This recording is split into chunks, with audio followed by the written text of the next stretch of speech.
Suzanne McNeil with Design Originals, and today I wanted to show you a few things about quotes, sentimental sayings, inspirations, and some ideas for lettering.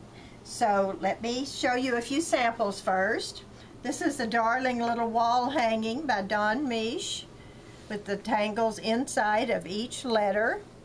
Here's my favorite quote, of course, "Anything is possible, one stroke at a time," by Rick Roberts and Maria Thomas. Cute little bird told me. Here's a piece by Brandy Cooper, "Creativity is intelligence having fun." I like that quote too. And here's a piece by Sue Jacobs with a beautiful quote and her colored tiles. She actually watercolors these tiles and then adds colored pencil on top. And here's a piece I did at the Zentangle Masterclass with Rick Roberts and Maria Thomas. It was really a beautiful piece. And then here's an alphabet I did, and this is inside of our local calligraphy guild's calendar. So let me start, and let me just show you a few letters. I showed you Dawn's piece, but here are a few more variations. These are all an A. But today I'm going to take this Zendala circle and make something with that. So first I have a circle template that I like and use quite a bit. Oops, need a thicker pen here.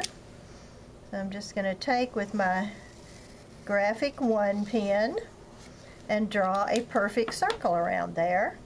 And now I'm ready to write something in here. I think I'm going to write, well, I just love the quote, "Anything is possible, one stroke at a time."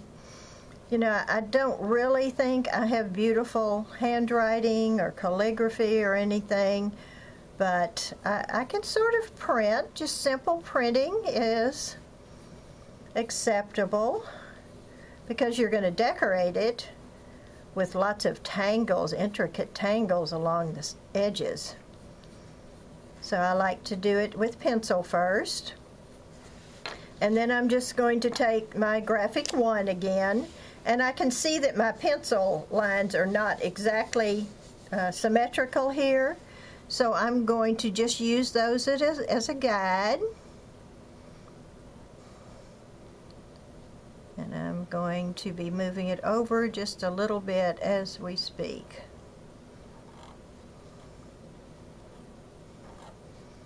So not beautiful calligraphy type lettering, but I think it looks very readable, and that's the purpose of lettering anyway. Made that T kind of high. So sometimes I do my lettering, what I call cattywomper, where I'm actually not trying to do it straight. I'm trying to give it some variation, and that gives it a really nice character. Sometimes, like the word "one" might be real important, so I'll actually make that letter larger. So just simple first grade lettering. But it makes a nice look, and these make such sweet gifts. They're just so thoughtful. So Rick and Maria's favorite saying. Then I'm going to switch over to a smaller micron pen, and from the book Zentangle 11. These are all the new tangles that originate in this book, so I'm going to use these as a guide. So here's one that's on page 15.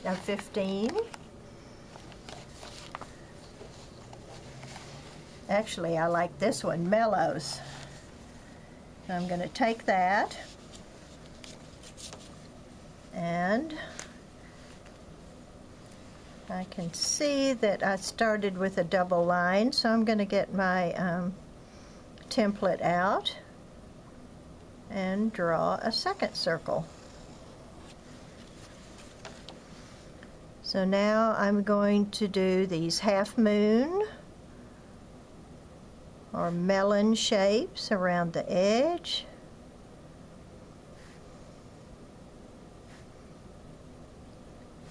Sometimes it's better to turn your tile to keep a more consistent looking shape within your tangle.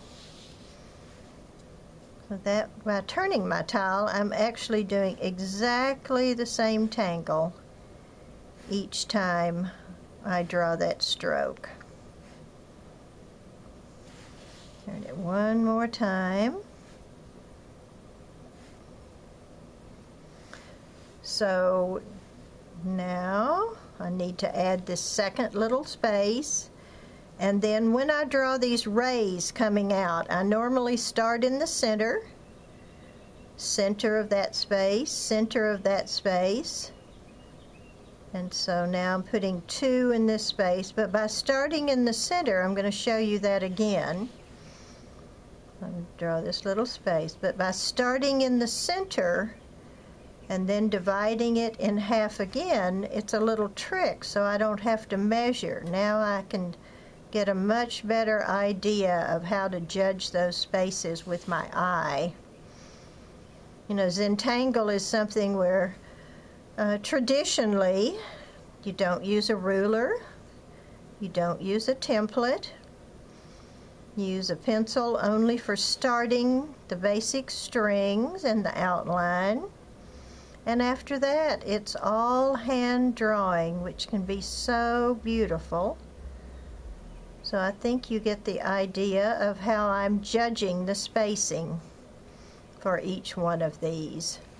And then I'm going to go ahead and skip ahead and take my wider pen and fill in those center spaces there. It gives it a lot of punch.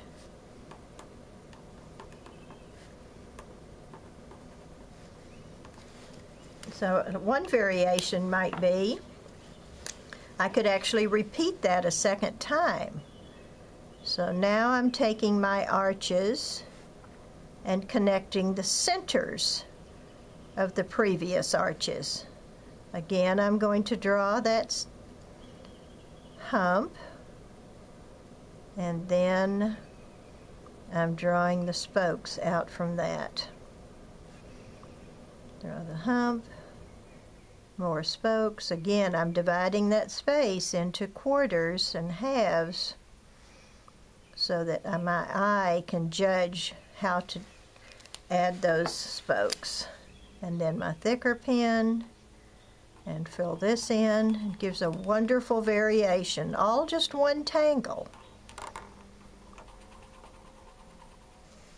but really fun. So let me show you some of these other pieces in here. This is the book Zentangle 11. All of these pieces and lots more is all in this one book. I just love the books. They give me so many prompts and ideas for new things.